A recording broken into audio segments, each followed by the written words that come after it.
नमस्कार निजुड़ को स्वागत मु सुरपा। बीजेपी भोट हातिबा पई महिला को प्रतिश्रुति देथिला एबे प्रतारित करछे प्रमिला मलिक। राज्यर प्रत्येक परिवार रो जणे महिला को सुभद्रा योजना रे 50,000 टंका सहायता देजिबो।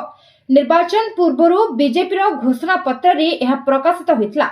बीजेपी रो जातीय और राज्य नेता माने विभिन्न स्थान रे निर्वाचनी समावेश रे यह घोषणा करथिले।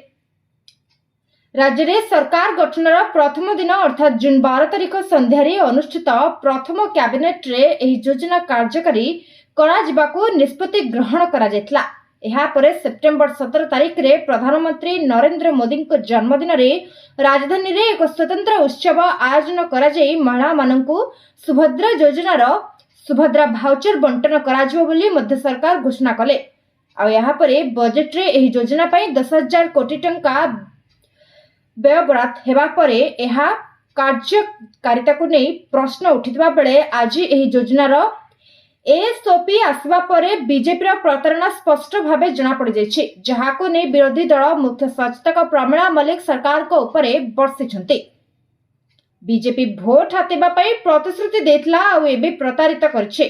बीजेपी निर्वाचन प्रतिश्रुति देथिला प्रत्येक महिला को 50,000 टंका देबे, किंतु एसओपी अनुसार बहुत महिला एही योजना वंचित हेबे। 1 कोटी महिलांको पे बजेट रे व्यवस्था नहीं। जो नियम करछन्ती सेथरे बहु महिला बाद पड़िबे। आसंता वर्ष सेमानंको महिला दिवस मने रहिबो कि नहीं संदेह। 5,000 टंका रे जणे महिला कौन करिबो? महिला स्वावलंबी होई परिबे नहीं।